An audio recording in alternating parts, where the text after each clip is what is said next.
ಎಲ್ಲ ರೈತ ಬಂದವರಿಗೂ ಅಗ್ರಿಪ್ಲೆಕ್ಸ್ ಸಂಸ್ಥೆ ವತಿಯಿಂದ ನಮಸ್ಕಾರಗಳು. ನನ್ನ ಹೆಸರು ಮುರಳಿ ಅಂತ ಹೇಳಿ ನಾನು ಫೀಲ್ಡ್ ಪ್ರಾಜೆಕ್ಟ್ ಕೋಆರ್ಡಿನೇಟರ್ ಆಗಿ ಅಗ್ರಿಪ್ಲೆಕ್ಸ್ ಸಂಸ್ಥೆಯಲ್ಲಿ ಕಾರ್ಯನಿರ್ವಹಿಸ್ತಾ ಇದ್ದೀನಿ. ಈ ದಿನ ನಾವು ಏನಂದ್ರೆ ಮಲ್ಟಿಪ್ಲೆಕ್ಸ್ ಡ್ರೋನ್ ಈ ಸಂಸ್ಥೆಯ ಆವರಣದಲ್ಲಿದ್ದೀವಿ. ಇವತ್ತು ನಾವು ಏನು ಚರ್ಚೆ ಮಾಡಕ್ಕೆ ಹೊರಟಿದ್ದೀವಿ ಅಂದ್ರೆ ಕೃಷಿಯಲ್ಲಿ ಯಾಂತ್ರೀಕರಣ ಅಂದ್ರೆ ಡ್ರೋನ್ ಬಳಕೆ, ಕೃಷಿ ಯಂತ್ರದಲ್ಲಿ ಡ್ರೋನ್ ಆಗಿರೋ ಇದ್ರ ಬಳಕೆ ಬಗ್ಗೆ ನಾವು ತಿಳ್ಕೊಳ್ಳೋಕೆ ಹೊರಟಿದ್ದೀವಿ. ಸೊ ನಮಗೆ ಯಾಕೆ ಡ್ರೋನ್ ಬಗ್ಗೆ ತಿಳ್ಕೋಬೇಕು ಅಂದ್ರೆ, ನಾವು ನೋಡಿರ್ಬೋದು, ನೀವು ಇತ್ತೀಚಿನ ದಿನಗಳಲ್ಲಿ ನಮಗೆ ನೀವು ತುಂಬಾನೇ ಅಬ್ಸರ್ವ್ ಮಾಡ್ತಾ ಇದ್ರೆ ಕೃಷಿಯ ಕಾರ್ಮಿಕರು ತುಂಬಾನೇ ಕಡಿಮೆ ಆಗ್ತಾ ಇದ್ದಾರೆ. ನಮಗೆ ಕೃಷಿಯಲ್ಲಿ ಕಾರ್ಮಿಕರ ಸಂಖ್ಯೆ ಎಷ್ಟು ಕ್ಷೀಣಿಸ್ತಾ ಹೋಗ್ತಾ ಇದೆ ಅಂದ್ರೆ ಇದಕ್ಕೆ ಉಪಾಯ ಸಿಗ್ತಾನೆ ಇಲ್ಲ. ಇದಕ್ಕೆ ಒಂದೇ ಉಪಯೋಗ ಅಂದ್ರೆ ಉಪಾಯ ಇರೋದು ಅಂದ್ರೆ ನಾವು ಯಾಂತ್ರೀಕರಣನ ಅಳವಡಿಸ್ಕೊಬೇಕಾಗತ್ತೆ. ನಾವು ಯಾವ್ಯಾವ ಕೃಷಿ ಚಟುವಟಿಕೆಗಳಲ್ಲಿ ಯಾಂತ್ರೀಕರಣನ ಅಳವಡಿಸ್ಕೋಬಹುದು ಅಂದ್ರೆ ಎಲ್ಲ, ಈಗ ಉಳುಮೆಯಲ್ಲಿ ಆಲ್ರೆಡಿ ನಾವು ನೋಡಿದೀವಿ. ಈಗ ಟ್ರಾಕ್ಟರ್ ಅಲ್ಲಿ ಅಥವಾ ಯಾವ ಮೆಷಿನರೀಸ್ ಬಂದಿದೆ, ಉಳುಮೆಯನ್ನು ಸಹ ಮಾಡ್ತಾ ಇದೀವಿ. ಈಗ ಇನ್ನೊಂದು ಮುಖ್ಯವಾದ ಕೃಷಿ ಚಟುವಟಿಕೆ ಅಂದ್ರೆ ಔಷಧಿ ಸಿಂಪಡಣೆ. ಈ ಔಷಧಿ ಸಿಂಪಡಣೆಯಲ್ಲಿ ನಾವು ಯಾಂತ್ರೀಕರಣ ಉಪಯೋಗ ಮಾಡಿಕೊಂಡ್ರೆ ನಮಗೆ ತುಂಬಾನೇ ಕಡಿಮೆ ಖರ್ಚಿನಲ್ಲಿ ಮತ್ತೆ ಅತಿ ಕಡಿಮೆ ಸಮಯದಲ್ಲಿ ಸಹ ನಾವು ಔಷಧಿ ಸಿಂಪಡಣೆಯನ್ನ ಮಾಡಬಹುದು. ಸೊ ಇವತ್ತು ನಾವು ಈ ಡ್ರೋನ್ಗಳ ಬಗ್ಗೆ ಏನು ಕೃಷಿಯಲ್ಲಿ ನಾವು ಸ್ಪ್ರೇ ಡ್ರೋನ್ಗಳ ಬಗ್ಗೆ ಏನು ಉಪಯೋಗ ಮಾಡ್ತೀವಿ ಅದ್ರ ಬಗ್ಗೆ ತಿಳ್ಕೊಳ್ಳೋದಕ್ಕೋಸ್ಕರ ನಮ್ಮ ಜೊತೆ ಇವತ್ತು ಮಲ್ಟಿಪ್ಲೆಕ್ಸ್ ಡ್ರೋನ್ ಕಂಪನಿಯ ಮುಖ್ಯಸ್ಥರಾದ ಶಿವಕುಮಾರ್ ಸರ್ ಇದ್ದಾರೆ. ಸೊ ಅವರಿಗೆ ನಮಸ್ತೆ ಹೇಳ್ತಾ, ಸರ್ ಈಗ ಡ್ರೋನ್ ಈ ನಿಮ್ಮ ಕಂಪನಿ ಮತ್ತೆ ನಿಮ್ಮ ಡ್ರೋನ್ ಈ ಉಪಯೋಗ ಏನು ಅಂತ ನಮಗೆ ಮತ್ತೆ ನಮ್ಮ ವ್ಯೂವರ್ಸ್ಗೆ ತಿಳಿಸ್ಕೊಡ್ತೀರಾ? ಖಂಡಿತ. ಮಲ್ಟಿಪ್ಲೆಕ್ಸ್ ಡ್ರೋನ್ ಪ್ರೈವೇಟ್ ಲಿಮಿಟೆಡ್ ಸಂಸ್ಥೆಯು ಮಲ್ಟಿಪ್ಲೆಕ್ಸ್ ಡ್ರೋನ್ ಸಮೂಹ ಸಂಸ್ಥೆಯ ಒಳಗಿರುವ ಒಂದು ಸಂಸ್ಥೆ. 1972ರಲ್ಲಿ ಡಾಕ್ಟರ್ GP ಶೆಟ್ಟಿಯವರು ಈ ಮಲ್ಟಿಪ್ಲೆಕ್ಸ್ ಸಮೂಹ ಸಂಸ್ಥೆಯನ್ನು ಸ್ಥಾಪಿಸಿದವರು. ಮಲ್ಟಿಪ್ಲೆಕ್ಸ್ ಡ್ರೋನ್ ಪ್ರೈವೇಟ್ ಲಿಮಿಟೆಡ್ 2019ರಲ್ಲಿ Mahesh G Shetty managing director ಅವರ ಮುನ್ನುಡಿಯಲ್ಲಿ ಈ ಸಂಸ್ಥೆಯು ಸ್ಥಾಪನೆಯಾಗಿದೆ. ಈ ಮಲ್ಟಿಪ್ಲೆಕ್ಸ್ ಡ್ರೋನ್ ಸಂಸ್ಥೆಯು ಕೃಷಿಗೆ ಸಂಬಂಧಪಟ್ಟ ಡ್ರೋನ್ಗಳನ್ನು ಮ್ಯಾನುಫ್ಯಾಕ್ಚರಿಂಗ್ ಮಾಡೋದಾಗಲಿ, ಆಮೇಲೆ ಇದಕ್ಕೆ ಸ್ಪ್ರೇ ಸರ್ವಿಸ್, ಸಿಂಪಡಣೆ ಸೇವೆಗಳು ಮಾಡೋದು, ಆಮೇಲೆ ಕೆಲವೊಂದು ಡ್ರೋನ್ ಟ್ರೈನಿಂಗ್, ಹೇಗೆ ಈ ಡ್ರೋನ್ಗಳನ್ನ ಉಪಯೋಗಿಸ್ಬೋದು ಅದನ್ನೆಲ್ಲ ನಾವು ಸೇವೆಗಳನ್ನು ಕೊಡ್ತಾ ಇದ್ದೀವಿ. ಸೊ ಈ ಡ್ರೋನ್ ಇಂದ ಅಂದ್ರೆ ಈ ಡ್ರೋನ್ ಅನ್ನ ಯಾವ್ಯಾವ ದೇಶದಲ್ಲಿ ಹೆಚ್ಚಾಗಿ ಉಪಯೋಗಿಸ್ತಾ ಇದ್ದಾರೆ ಅಂತ ಹೇಳ್ಬೋದು? ಮಲ್ಟಿಪ್ಲೆಕ್ಸ್ ಡ್ರೋನ್ ಈ ತಂತ್ರಜ್ಞಾನ ಹೆಚ್ಚು ದೇಶಗಳಿಗೆ, ಅಂದ್ರೆ ಮೊದಲು ಈ ರಕ್ಷಣಾ ಇಲಾಖೆಯಲ್ಲಿ ಅಮೆರಿಕ ಆಗಲಿ, ಚೈನಾ, ಜಪಾನ್, ಕೊರಿಯಾದಲ್ಲಿ ಕೃಷಿಗೆ ಹೆಚ್ಚು ಪ್ರಯೋಗ ಮಾಡಿದ್ರು. ಇದಕ್ಕಿಂತ ಮೊದಲು ರಕ್ಷಣಾ ಇಲಾಖೆಯಲ್ಲಿ ಪ್ರಯೋಗ ಮಾಡ್ತಿದ್ರು. ಯಾಕೆ ಈ ಡ್ರೋನ್ ಅನ್ನು ನಾವು ಕೃಷಿಯಲ್ಲಿ ಉಪಯೋಗಿಸಬಾರ್ದು ಅಂತ ಯೋಚನೆ ಮಾಡಿ ಕೆಲವೊಂದು ದೇಶಗಳು ಮಾಡಿದ್ರು. ಅದೇ ರೀತಿ ನಮ್ಮ ಭಾರತದಲ್ಲಿ ಯಾಕೆ ಇದು ಉಪಯೋಗಿಸಬಾರ್ದು ಅಂತ ಹೇಳಿ ನಾವು ಇದ್ರ ಮೇಲೊಂದು ಪ್ರಯತ್ನ ಮಾಡ್ತಿದ್ದೀವಿ. ಸರ್, ಈ ಡ್ರೋನ್ ಈಗ ನಿಮ್ಮ ಕಂಪ್ನಿಗೆ ಈ ಡ್ರೋನ್ ನಾವು ಅಗ್ರಿಕಲ್ಚರ್ ಮೇಲೆ ಉಪಯೋಗ ಅಂದ್ರೆ ಬಳಸಬೇಕು, ಅಗ್ರಿಕಲ್ಚರ್ ಯೂಸ್ಗೆ ಡ್ರೋನ್ ಡೆವಲಪ್ ಮಾಡಬೇಕು ಅನ್ನೋ ಐಡಿಯಾ ಹೇಗೆ ಬಂತು? 2017ರಲ್ಲಿ ಯವನ್ಮಾಲ್ ಅನ್ನೋ ಒಂದು ಚಿಕ್ಕ ಜಾಗ, ಮಹಾರಾಷ್ಟ್ರದಲ್ಲಿ ಒಂದು ಜಿಲ್ಲೆ, ಅಲ್ಲಿ ಹತ್ತಿ ಬೆಳೆಗೆ ರಾಸಾಯನಿಕ ಪದಾರ್ಥಗಳನ್ನ ಸಿಂಪಡಿಸೋ ಸಂದರ್ಭದಲ್ಲಿ ಏನಾಯ್ತು, ಕೆಲವೊಂದು ಹತ್ತಿಗಳು ತುಂಬಾ ಎತ್ತರದಲ್ಲಿ ಬೆಳೀತು. ಅಲ್ಲಿ ನಾವು ಸಿಂಪಡಿಸೋಕೆ ಹೋದಾಗ ಕೆಲವು ರೈತರು ಸಿಂಪಡಿಸೋ ಸಮಯದಲ್ಲಿ ಅವರೇನೆ ಅದನ್ನ ಔಷಧಿನ ಸೇವೆ ಮಾಡೋ ಸಂದರ್ಭನೂ ಬಂತು. ಆಗೇನಾಯ್ತು, ಅವರ ಆರೋಗ್ಯಕ್ಕೆ ತುಂಬಾ ಹಾನಿಕರ ಆಯಿತು. ಈ ಸಂದರ್ಭದಲ್ಲಿ 2017ರಲ್ಲಿ ಸುಮಾರು 21 ರೈತರು ಅವರ ಪ್ರಾಣವನ್ನು ಹಸು ನೀಡಿದ್ರು. ಸೊ ಹಿಂಗಾಗಿ ಇಂಥ ಸಂದರ್ಭಗಳು ಯಾರಿಗೂ ಇನ್ನೊಬ್ಬ ರೈತರಿಗೆ ಆಗಬಾರ್ದು ಅಂತ ನಮ್ಮ ಮ್ಯಾನೇಜಿಂಗ್ ಡೈರೆಕ್ಟರ್, ವ್ಯವಸ್ಥಾಪಕ ನಿರ್ದೇಶಕರಾದ ಮಹೇಶ್ G ಶೆಟ್ಟಿ ಅವರು ಇದ್ರ ಬಗ್ಗೆ ಯಾಕೆ ಇದ್ರ ಮೇಲೆ ಒಂದು ಸೂಕ್ತವಾದ ಪರಿಹಾರ ಹುಡುಕಬಾರ್ದು, ಹೆಚ್ಚಿನ ತಂತ್ರಜ್ಞಾನ ಯಾಕೆ ಹುಡುಕಬಾರ್ದು, ಈ ರಕ್ಷಣಾ ಇಲಾಖೆ ಉಪಯೋಗಿಸುವಂಥ ಡ್ರೋನ್ಗಳನ್ನ, ಆಮೇಲೆ ಜಪಾನ್, ಚೈನಾ, ಕೊರಿಯಾದಲ್ಲಿ ಉಪಯೋಗಿಸುವಂಥ ಡ್ರೋನ್ಗಳನ್ನ ಇಲ್ಲಿ ಯಾಕೆ ಆ ಸಿಸ್ಟಮ್ನ ಅಳವಡಿಸಬಾರ್ದು ಅಂತ ಒಂದು ಚರ್ಚೆ ನಡೀತು. ಚರ್ಚೆ ನಡೆದಾಗ ಕೊನೆಗೆ ನಮಗೆ ಬಂದಿದ್ದ ಪರಿಹಾರವೇ ಮಲ್ಟಿಪ್ಲೆಕ್ಸ್ ಡ್ರೋನ್ ಸಂಸ್ಥೆಯನ್ನು ಸ್ಥಾಪಿಸಿ ನಮ್ಮಲ್ಲಿ ಡ್ರೋನ್ಗಳನ್ನು ನಾವೇ ಮ್ಯಾನುಫ್ಯಾಕ್ಚರ್ ಮಾಡಿ ರೈತರಿಗೆ ಸಹಾಯವಾಗುವಂಥ ಒಂದು ಸೇವೆಗಳನ್ನು ಕೊಡೋಕ್ಕೆ ನಮಗೆ ಸಂದರ್ಭ ಒದಗಿ ಒಂದು ಒಳ್ಳೆಯ ಆಲೋಚನೆ ಮತ್ತು ಅದು ಕಾರ್ಯರೂಪಕ್ಕೆ ಇವತ್ತು ಬಂದಿದೆ. ಅದು ತುಂಬಾನೇ ಖುಷಿಯಾಗಿದೆ. ಈ ಡ್ರೋನ್ಗಳ ವಿಶೇಷತೆಗಳು ಏನಂತ ಹೇಳ್ಬೋದು? ಈ ಡ್ರೋನ್ ವಿಶೇಷತೆ ಏನಂದ್ರೆ, ಇತ್ತೀಚಿನ ದಿನಗಳಲ್ಲಿ ರೈತರಿಗೆ ಸಾಕಷ್ಟು ತೊಂದರೆಗಳಿದೆ. ಏನು ತೊಂದರೆ ಅಂದ್ರೆ, ಸರಿಯಾದ ಸಮಯಕ್ಕೆ ಕೂಲಿ ಕಾರ್ಮಿಕರು ಸಿಗಲ್ಲ. ಆಮೇಲೆ ಕಡಿಮೆ ಸಮಯದಲ್ಲಿ ಹೆಚ್ಚಿನ ಜಾಗ ನಾವು ಔಷಧಿ ಸಿಂಪಡಿಸಕ್ಕೆ ಹೋದ್ರೆ ಇಲ್ಲ ಮಳೆ ಬರುತ್ತೆ, ಇಲ್ಲ ಅಂದ್ರೆ ಜನ ಸಿಗೋದಿಲ್ಲ, ಆಮೇಲೆ ಕೂಲಿನೂ ಹೆಚ್ಚು, ಆಮೇಲೆ ಇತ್ತೀಚಿನ ದಿನಗಳಲ್ಲಿ ಸರಿಯಾದ ಬೆಲೆ ಸಿಗ್ತಾ ಇಲ್ಲ. ತರಕಾರಿ ಆಗಲಿ, ಒಂದು ಜೋಳ, ಯಾವುದೇ ಒಂದು ಪದಾರ್ಥ ಆಗಲಿ ರೈತರಿಗೆ ಸರಿಯಾದ ಬೆಲೆ ಸಿಗ್ತಾ ಇರೋದ್ರಿಂದ ಕಡಿಮೆ ವೆಚ್ಚದಲ್ಲಿ ನಾವು ಬೆಳೆಯನ್ನ ಮಾಡಬೇಕು. ಇಂಥ ಸಂದರ್ಭದಲ್ಲಿ ಡ್ರೋನ್ಗಳು ಬೇಗನೂ ನಾವು ಔಷಧಿನ ಸಿಂಪಡಿಸ್ಬೋದು. ಕೆಲವೊಂದು ಸಂದರ್ಭದಲ್ಲಿ ಸಂಜೆ ಆಗ್ತದೆ, ಮಳೆ ಎಲ್ಲ ಬರುತ್ತೆ, ಅವಾಗ ಏನಾಗುತ್ತೆ, ಬೆಳಿಗ್ಗೆ ಒಂದು ರೈತರು ಕಷ್ಟಪಟ್ಟು ಸಿಂಪಡಿಸಿರ್ತಾರೆ, ಮಳೆ ಬಂದಾಗ ಏನಾಗುತ್ತೆ ಔಷಧಿಗಳೆಲ್ಲ ಕೊಚ್ಚೋ ಅಂದರೆ ಇನ್ನು ನೆಲಪಾರಾಗೋ ಸಾಧ್ಯತೆ ಹೆಚ್ಚಿದೆ. ಇವರಿಗೆ ಡ್ರೋನಲ್ಲಿ ಔಷಧಿ ಹೊಡೆದಾಗ ಕಡಿಮೆ ಸಮಯದಲ್ಲಿ ಆಗುತ್ತೆ. ಸುಮಾರು 8 ರಿಂದ 10 ನಿಮಿಷದಲ್ಲಿ 1 ಎಕರೆ ನಾವು ಔಷಧಿ ಸಿಂಪಡಿಸ್ಬೋದು. ಅವಾಗ ಏನಾಗುತ್ತೆ, ಅಟ್ಲೀಸ್ಟ್ ಮಳೆ ಬರೋ 3 ಗಂಟೆ ಮೊದಲೇ ನಾವು ಸಿಂಪಡಿಸಿದಾಗ ಗಿಡ ಔಷಧಿಯನ್ನು ಹೀರ್ಕೊಂಡ್ಬಿಟ್ಟಿರುತ್ತೆ. ಹಿಂಗಾಗಿ ನಾವು ಏನೇ ಪ್ರಮಾಣದಲ್ಲಿ ಔಷಧಿ ಹಾಕಿದ್ರು, ಕಡಿಮೆ ಪ್ರಮಾಣ ಔಷಧಿ ಹಾಕೋದ್ರಿಂದ ಅದು ಫಲವತ್ತಾಗಿ ನಾವು ಅದನ್ನ ಒಳ್ಳೆಯ ಇಳುವರಿ ಬರುವಂಥ ಸಂದರ್ಭಗಳು ಹೆಚ್ಚು. ನ್ಯಾಪ್ಯಾಕ್ ಸ್ಪ್ರೇಯರ್ ಆಗಿ ಬೇರೆ ನಾವು ಇತ್ತೀಚಿನ ದಿನಗಳಲ್ಲಿ ಬೇರೆ ಮೊದಲು ಮಾಡ್ತಿದ್ದಂಥ ಸ್ಪ್ರೇಗಳಲ್ಲಿ ಏನಾಗುತ್ತೆ ಅಂದರೆ, ಸ್ಪ್ರೇ ಮಾಡಿರ್ತೀರ, ಅದೇನಾಗುತ್ತೆ ಮಳೆ ಬಂದಾಗ ಔಷಧಿ ಎಲ್ಲ ಇದೋಗುತ್ತೆ. ಸೊ ವೇಸ್ಟೇಜ್ ಜಾಸ್ತಿ. ಹೀಗಾಗಿ ಡ್ರೋನಲ್ಲಿ ನಾವು ಯಾವುದೇ ಥರ ವೇಸ್ಟೇಜ್ ಆಗದೇ ಔಷಧಿನ ಅಚ್ಚುಕಟ್ಟಾಗಿ ನಾವು ಬೆಳೆಗೆ ಹಾಕೋ ಸಂದರ್ಭಗಳು ಹೆಚ್ಚು. ಈ ಡ್ರೋನಲ್ಲಿ ಒಂದು ದಿನಕ್ಕೆ ಈಗ ನೀವು ಏನು ಬ್ಯಾಕ್ ಸ್ಪ್ರೇಯರ್ಸ್ ಏನು ಹೇಳ್ತಾ ಇದ್ರಿ, ಸೊ ನೀವು ಅದ್ರಲ್ಲಾದ್ರೆ ನಾವು ಈಗ ಅಂದ್ರೆ ಒಂದು ದಿನಕ್ಕೆ ನಾನು 3 ರಿಂದ 4 ಎಕರೆ ತುಂಬಾನೇ ಕಷ್ಟಪಟ್ಟು ಹೊಡಿಬಹುದು. ಇದ್ರಲ್ಲಾದ್ರೆ ತುಂಬಾನೇ ಬೇಗ ಆಗುತ್ತಾ ಅಲ್ವಾ, ಹೇಗೆ? ಇದೇನಂದ್ರೆ, ಈಗ ನೀವು ನ್ಯಾಪ್ಯಾಕ್ ಸ್ಪ್ರೇಯಲ್ಲಿ ಅಂದ್ರೆ ಬೆಳಗ್ಗೆ ಮುಂಜಾನೆ ಕೆಲವೊಂದು ರೈತರು 7-8 ಗಂಟೆ ಬೇಗ ಹೋಗಿದ್ರೆ ಔಷಧಿ ಸಿಂಪಡಿಸಕ್ಕೆ ಹೋಗ್ತಾರೆ. ನೀವು ಬೆಳಗ್ಗೆ ಹೋದಾಗ 1-2 ಗಂಟೆ ಬಹಳ ಅಚ್ಚುಕಟ್ಟಾಗಿ ಮೈಯಲ್ಲಿ ಉತ್ಸಾಹ ಇರುತ್ತೆ, ಚೆನ್ನಾಗಿ ನೀವು ಸಿಂಪಡಿಸ್ತೀರ. ಮಧ್ಯಾಹ್ನ ಬಿಸಿಲು ಆಗ್ತಾ ನಿಮಗೆ ಅಂತ ರೈತರಿಗೂ ಸುಸ್ತಾಗುತ್ತೆ, ಅವ್ರಿಗೂ ಸ್ವಲ್ಪ ಸುಸ್ತಾಗುತ್ತೆ. ಅವಾಗ ಏನಾಗುತ್ತೆ, ಹೋಗ್ತಾ ಅವರು ಸಾಲಲ್ಲಿ ಬೆಳಿಗ್ಗೆ ಹೆಚ್ಚು ಮಾಡಿದ ಉತ್ಸಾಹದಲ್ಲಿ ಅದೇ ಉತ್ಸಾಹದಲ್ಲಿ ಪ್ರತಿದಿನ ಮಾಡೋದಕ್ಕೆ ಕಷ್ಟ. ಈ ಡ್ರೋನ್ ಏನಾಗುತ್ತೆ, ಸಮಾನಾರ್ಥಕವಾಗಿ ಜಾಗದ ಜಮೀನಿನ ಎಲ್ಲಾ ಭಾಗಕ್ಕೂ ಸಮಾನವಾಗಿ ಸಮರ್ಥಕವಾಗಿ ಅಚ್ಚುಕಟ್ಟಾಗಿ ಸಿಂಪಡಿಸೋ ಸಂದರ್ಭ ಇದರಲ್ಲಿ ಹೆಚ್ಚು. ಅಚ್ಚುಕಟ್ಟಾಗಿ ಮಾಡ್ತೀವಿ, ಯಾವುದೇ ಸಾಲನ್ನು ಅದು ಮಿಸ್ ಮಾಡೋದಿಲ್ಲ. ಇದರಲ್ಲಿ GPS ಬ್ರೇಕ್ ಇವನ್ ಪಾಯಿಂಟ್ ಅಂತ ಒಂದು ಬರುತ್ತೆ. ಎಲ್ಲಿ ಸಾಲಲ್ಲಿ ಸಿಂಪಡಿಸ್ಬೇಕಾದ್ರೆ ಅದು ಈಗ ಅಲ್ಲಿ ಮೆಡಿಸಿನ್ ಖಾಲಿ ಆಗಿರ್ತಿಲ್ಲ, ಬ್ಯಾಟ್ರಿ ಖಾಲಿ, ಆ ಜಾಗನ ನೋಟ್ ಮಾಡ್ಕೊಳುತ್ತೆ. ಮತ್ತೆ ವಾಪಸ್ ಬಂದು ನಾವು ಬ್ಯಾಟ್ರಿ ಚೇಂಜ್ ಮಾಡಿ ಮತ್ತೆ ಔಷಧಿ ತುಂಬಿಸಿದಾಗ ಮತ್ತೆ ಅದೇ ಜಾಗಕ್ಕೆ ಹೋಗುತ್ತೆ. ಹಿಂಗಾಗಿ ಸಾಲುಗಳನ್ನ ಮರೆಯಲ್ಲ, ಯಾವುದೇ ಸಾಲನ್ನು ಮಿಸ್ ಮಾಡೋದಿಲ್ಲ. ಇದ್ರಲ್ಲಿ ಆರ್ಟಿಫಿಷಿಯಲ್ ಇಂಟೆಲಿಜೆನ್ಸ್ ತರ ಈಗ ಔಷಧಿ ಎಲ್ಲ ಖಾಲಿ ಆಗ್ಬೋದು, ಮಧ್ಯದಲ್ಲಿ ಖಾಲಿ ಆಗ್ತಾ ಇದ್ರೆ ಅದು ಹಾಗೆ ಸ್ಪ್ರೇ ಆಗ್ತಿರುತ್ತಾ, ಅಥವಾ ಇಲ್ಲಿ ಒಬ್ರು ಕಂಟ್ರೋಲ್ ಅಂತೂ ಮಾಡ್ತಾನೆ ಇರ್ತಾರೆ ಡ್ರೋನ್ ಅಲ್ಲಿ? ಈ ಡ್ರೋನ್ ಏನಂದ್ರೆ ನಾವು ಕಂಪ್ಲೀಟ್ಲಿ GPS ಕಂಟ್ರೋಲ್, ಅಂದ್ರೆ GPS ಮುಖಾಂತರ ಕಂಪ್ಯೂಟರ್ ಅಲ್ಲಿ ಕಂಟ್ರೋಲ್ ಮಾಡೋ ತರ ನಾವು ಮಾಡಿದೀವಿ.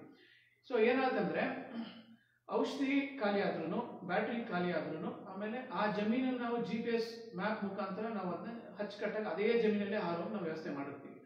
ಸೊ ಹಿಂಗಾಗಿ ಕ್ಷೇತ್ರ ಬೆಳೆಗಳಲ್ಲಿ ಫ್ಲಾಟ್ ಲ್ಯಾಂಡ್ ಸಮಾನಾರ್ಥಕವಾಗಿರುವಂತಹ ಜಮೀನಲ್ಲಿ ಇದು ತುಂಬಾ ಚೆನ್ನಾಗಿ ಅಚ್ಚುಕಟ್ಟಾಗಿ ಆಗುತ್ತೆ, ಕಡಿಮೆ ಸಮಯದಲ್ಲಿ ಆಗುತ್ತೆ ಒಂದು. ಆಮೇಲೆ ನ್ಯಾಪ್ಯಾಕ್ ಸ್ಪ್ರೇಯಲ್ಲಿ ನಿಮಗೆ ಸುಮಾರು 200 ರಿಂದ 350 ಲೀಟರ್ ನೀರು ನಿಮಗೆ ಬೇಕಾಗುತ್ತೆ. ಕೆಲವೊಂದು ಜಾಗದಲ್ಲಿ ಮಳೆ ಆಧಾರಿತ ಜಮೀನು ಇರೋ ಜಾಗದಲ್ಲಿ ನಿಮಗೆ ನೀರು ತರೋ ಕೊರತೆ. ಈಗ ನೀವು ಔಷಧಿ ತಗೊಂಡೋಗ್ತೀರಾ, ನ್ಯಾಪ್ಯಾಕ್ ಸ್ಪ್ರೇಯರ್ ತಗೊಂಡೋಗ್ತೀರಾ, ಜೊತೆ ನೀರು ದೊಡ್ಡ 500 ಲೀಟರ್ ಡ್ರಮ್ ತಗೊಂಡು ಟ್ರ್ಯಾಕ್ಟರ್ ತಗೊಂಡು ಹೋಗೋ ಸಂದರ್ಭ ನಾನು ನೋಡಿದ್ದೀನಿ. ಈ ಕಡಿಮೆ ನೀರು ಸುಮಾರು 1 ಎಕರೆಗೆ ನಿಮಗೆ 8 ರಿಂದ 10 ಲೀಟರ್ ನೀರು ಸಾಕು. ಹಂಗಿದ್ದಾಗ ನೀವು ದಿನಕ್ಕೆ 20 ಎಕರೆ 200 ಲೀಟರ್ ಒಂದೇ ಒಂದು ಡ್ರಮ್ ಸಾಕು, ಇಲ್ಲಾಂದ್ರೆ 20 ಲೀಟರ್ ಕ್ಯಾನು 10 ಕ್ಯಾನ್ ತಗೊಂಡೋದ್ರು ಸಾಕು. ಸೊ ನಿಮಗೆ ಕಡಿಮೆ ನೀರಲ್ಲಿ ಹೆಚ್ಚು ಜಾಗವನ್ನು ನಾವು ಸಿಂಪಡಿಸಬಹುದು ಒಂದು. ಆಮೇಲೆ ನೀರು ಉಳಿಯುತ್ತೆ, ಆಮೇಲೆ ಔಷಧಿ ಯಾವುದೇ ತರ ವೇಸ್ಟೇಜ್ ಆಗುತ್ತೆ. ಈಗ ನಮ್ಮ ಜಮೀನ್ ಕಡೆ ನಾನು ನೋಡಿರೋ ಹಾಗೆ ಮಧ್ಯದಲ್ಲಿ ಒಂದೊಂದು ಮರ ಇರುತ್ತೆ, ಅಥವಾ ಎಲೆಕ್ಟ್ರಿಕ್ ಕಂಬಗಳಿರ್ಬೋದು, ಯಾವ್ದಾದ್ರು ಒಂದು ಆಪ್ಟಿಕಲ್ಸ್ ಇದ್ದೇ ಇರುತ್ತೆ, ಆವಾಗ ಏನ್ ಮಾಡುತ್ತೆ? ಇದರಲ್ಲಿ ನಮ್ಮ ಡ್ರೋನ್ ಅಲ್ಲಿ ಏನಾಯ್ತು ಅಂದ್ರೆ, ಈಗ ನಾನು ಕೆಲವೊಂದು ಡ್ರೋನ್ ಪಾರ್ಟ್ಸ್ ನಾನು ನಿಮಗೆ ತೋರಿಸ್ತೇನೆ ಯಾವ ತರ ನಾವು ಇದನ್ನ ಮ್ಯಾನುಫ್ಯಾಕ್ಚರ್ ಮಾಡಿದೀವಿ ಅಂತ. ಈ ಡ್ರೋನ್ ಅಲ್ಲಿ ರಡಾರ್ ಎಲ್ಲ ಇರುತ್ತೆ. ಈಗ ಇದು ಯಾವುದೇ ಡ್ರೋನ್ ನಾವು ಮ್ಯಾನುಫ್ಯಾಕ್ಚರ್ ಮಾಡಬೇಕು, ತಯಾರು ಮಾಡ್ಬೇಕಂದ್ರೆ DGCA ರೂಲ್ಸ್ ಅಂಡ್ ರೆಗ್ಯುಲೇಷನ್ಸ್ ನಾವು ಫಾಲೋ ಮಾಡಬೇಕಾಗುತ್ತೆ. ಈಗ ನಿಮ್ಗೆ ನಾನು ಡ್ರೋನ್ ಪಾರ್ಟ್ಸ್ ಎಲ್ಲ ತೋರಿಸ್ತೇನೆ ನೋಡಿ. ಇಲ್ಲಿ ನಮ್ಮಲ್ಲಿ ಡ್ರೋನ್ ನಮಗೆ 10 ಲೀಟರ್ ಡ್ರೋನ್ ಇದೆ ಇಲ್ಲಿ, ಅಲ್ಲಿ ನಮ್ಗೆ 25 ಲೀಟರ್ ಡ್ರೋನ್. ಈ ಡ್ರೋನ್ ಅಲ್ಲಿ ನಿಮಗೆ ನೋಡಿ ಪ್ರೊಪೆಲ್ಲರ್ ಅಂತ ಕರಿತೀವಿ. ಇದರಲ್ಲಿ ನಮಗೆ ಮೋಟಾರ್ ಇದೆ, ಇದು ಬ್ರಷ್ಲೆಸ್ DC ಮೋಟರ್ ಅಂತ ಕರಿತೀವಿ. ಇದರಲ್ಲಿ ನಮಗೆ GPS ಮುಂದೆ ಇಲ್ಲಿ ಬರ್ತಾ, ಇಲ್ಲಿ ನೋಡಿ ನಿಮಗೆ GPS ಕೋಆರ್ಡಿನೇಟ್ ಇದೆ. ಪ್ರತಿಯೊಂದು ಜಮೀನಲ್ಲಿ ಹಾರಬೇಕಾದ್ರೆ ಇದು ಎಲ್ಲಿ ಹಾರ್ತಾ ಇದೆ ಏನು ಅಂತ ಅಚ್ಚುಕಟ್ಟಾಗಿ ಮೊಬೈಲಲ್ಲೇ ನಮ್ಮ ರಿಮೋಟ್ ಕಂಟ್ರೋಲ್ ಅಲ್ಲೇ ಅದು ಕಾಣುತ್ತೆ. ಮುಂದೆ ಇದಕ್ಕೆ ರಡಾರ್ ಎಲ್ಲ ಇದೆ. ಮುಂದೆ ಯಾವುದೇ ತರ ನೀವು ಹೇಳ್ದಾಗೆ ಕಂಬ ಬಂದಾಗ ಏನಾಗುತ್ತೆ, ಏನಾದ್ರು ಎತ್ತರ ಮರ ಪ್ರದೇಶಗಳು ಮರಗಳೇನೋ ಅಡ್ಡ ಬಂದ್ರೆ ರಡಾರಲ್ಲಿ ನಮಗೆ ಇದು ಗೊತ್ತಾಗುತ್ತೆ. ಅದಲ್ಲದೆ ಇದರಲ್ಲಿ ಟೆರೈನ್ ರೇಡಾರ್ ಅಂತ ಒಂದು ಬಂದಿದೆ. ಅಂದರೆ ನಿಮಗೆ ಸಮನಾರ್ಥಕ ನೆಲ ಅಂದರೆ ಸ್ವಲ್ಪ ಗುಡ್ಡ ಪ್ರದೇಶಗಳು ಒಂದು 5-10 ಅಡಿ ಏರು ಇದ್ದಾಗ ನಮಗೆ 6 ಅಡಿ ಭೂಮಿಯಿಂದ ಎತ್ತರದಿಂದ ಹಾರಬೇಕಂದ್ರೆ ಅದು ಕರೆಕ್ಟ್ ಅದನ್ನೇ 6 ಅಡಿ ಅಚ್ಚುಕಟ್ಟಾಗಿ ಹೈಟ್ನ ಮೇಂಟೈನ್ ಮಾಡುತ್ತೆ. ಆಮೇಲೆ ಎಲ್ಲ ಡ್ರೋನ್ ಪಾರ್ಟ್ಸ್ ನಾವು ಏರೋಸ್ಪೇಸ್ ಗ್ರೇಡ್ ಮೆಟೀರಿಯಲ್ ನಾವು ಇದನ್ನ ತಯಾರು ಮಾಡಿದ್ದೀವಿ. ಮುಂದೆ ನೋಡಿದಾಗ ನಿಮಗೆ ಇದರಲ್ಲಿ ನಾಸಲ್ಗಳಿವೆ, ಈ ನೋಡಿ ಈ ಥರ ಬರುತ್ತೆ. ಔಷಧಿ ಸ್ಪ್ರೇ ಮಾಡುವಂಥ ನಾಸಲ್ ಇದೆ. ಇದು ಅಲ್ಟ್ರಾ ಲೋ ವಾಲ್ಯೂಮ್ಗೆ TJET ನಾಸಲ್ ಅಂತ ಕರಿತೀವಿ. ಕಡಿಮೆ ಪ್ರೆಷರಲ್ಲಿ ಹೆಚ್ಚು ನೀರು ಅಂದರೆ ನಿಮಗೆ 2 ಮೀಟರ್ ಎತ್ತರದಲ್ಲಿ ಸ್ಪ್ರೇ ಮಾಡೋಕ್ಕೆ ಹೋದಾಗ ನಿಮಗೆ ಸುಮಾರು 5ರಿಂದ 6 ಅಡಿ ವಿಸ್ತೀರ್ಣದಲ್ಲಿ ಇದು ಔಷಧಿ ಸಿಂಪಡಿಸುತ್ತೆ. ಇದಲ್ಲದೆ ನಮ್ಮಲ್ಲಿ ಇದರಲ್ಲಿ ಸಿಂಗಲ್ ನಾಸಲ್ ಬರುತ್ತೆ. ಆಮೇಲೆ ಇದರಲ್ಲಿ ನಿಮಗೆ ಡಬಲ್ ನಾಸಲ್ಲು ಬರುತ್ತೆ. ನಮಗೆ 25 ಲೀಟ್ರ್ ಡ್ರೋನ್ ಮಾಡಿದಾಗ ನಿಮಗೆ ಡಬಲ್ ನಾಸಲ್ ಕೊಡ್ತೀವಿ. 5 ಮತ್ತು 10 ಲೀಟ್ರ್ ಡ್ರೋನ್ ಬಂದಾಗ ನಾವು ಸಿಂಗಲ್ ನಾಸಲ್ ಕೊಡ್ತೀವಿ. ಕೆಲವೊಂದು ಜಾಗದಲ್ಲಿ ನಮಗೆ ಅಗಲ ಜಾಸ್ತಿ ಬಂದಾಗ ನಮ್ಮಲ್ಲೇ ಸೆಂಟ್ರಿಫ್ಯೂಗಲ್ ನಾಸಲ್ ಅಂತ ನಮ್ಮಲ್ಲೇ ಇದು ಮಾಡ್ತಾ ಇದ್ದೀವಿ. ಈಗ ಈ ಸೆಂಟ್ರಿಫ್ಯೂಗಲ್ ನಾಸಲ್ ಮುಖಾಂತರನೂ ಇದು ಸ್ಪ್ರೇ ಸಿಂಪಡಿಸ್ಬೋದು. ಸೊ ಇದು ನಮ್ಮ ಪ್ರಾಡಕ್ಟ್ಸ್, ಅಂದರೆ ನಮ್ಮ ಡ್ರೋನ್ ಪ್ರಾಡಕ್ಟ್ಸು. ನಮ್ಮಲ್ಲಿ 5 ಲೀಟ್ರ್ ಡ್ರೋನು ಇದೆ, 10 ಲೀಟ್ರ್ ಡ್ರೋನು ಇದೆ, 16 ಲೀಟ್ರ್ ಈಗ ತಯಾರಿ ನಡೀತಾ ಇದೆ, 25 ಲೀಟ್ರ್ ಡ್ರೋನ್ ಇದೆ. ಈಗ ಮುಂದಿನ ಕಾರ್ಯಕ್ರಮ ಮುಂಭಾಗದಲ್ಲಿ ನಾವು ಈ ಡ್ರೋನ್ಗಳನ್ನು ನಾವು ತೋರಿಸ್ತೀವಿ. ಇಲ್ಲಿ ನೀವು ನೋಡ್ಬೋದು 20 ಲೀಟ್ರ್ ಡ್ರೋನ್ ಕೆಪಾಸಿಟಿ ಇದೆ. ಇದು ಸುಮಾರು 6ರಿಂದ 8 ಎಕರೆ 1 ಗಂಟೆಯಲ್ಲಿ ಸಿಂಪಡಿಸುತ್ತೆ. ನಿಮಗೆ ಇದರಲ್ಲಿ ಪ್ರೊಪೆಲ್ಲರ್ ನೋಡಿ, ಆಮೇಲೆ ಇದು ಕಂಪ್ಲೀಟ್ಲಿ ಫೋಲ್ಡಬಲ್. ಈಗ ನೀವು ಗಾಡಿಯಲ್ಲಿ ತಗೋಬೇಕಾದ್ರೆ ನಿಮಗೆ ಪ್ರೊಪೆಲ್ಲರ್ಸ್ನ ನಿಮಗೆ ಈ ಥರ ಬರುತ್ತೆ, ಕಂಪ್ಲೀಟ್ಲಿ ಫೋಲ್ಡ್. ಗಾಡಿ ನಿಮಗೆ ಚಿಕ್ಕ ಗಾಡಿಯಲ್ಲಿ ತೊಗೊಂಡೋದಕ್ಕೆ ನಿಮಗೆ ಸುಲಭ ಆಗುತ್ತೆ, ಫೋಲ್ಡ್ ಮಾಡ್ಬೋದು. ಲಾಕರ್ ಬರುತ್ತೆ, ಕಡಿಮೆ ಜಾಗದಲ್ಲಿ ನಾವು ತಗೊಳ್ಳೋದಕ್ಕೆ ಅನುಕೂಲ ಆಗುತ್ತೆ.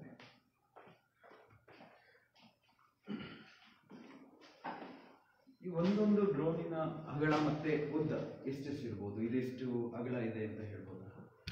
ನೋಡಿ, ನಮ್ಮಲ್ಲಿ 5 ಲೀಟರ್ ಡ್ರೋನ್ ಇದೆ, 10 ಇದೆ.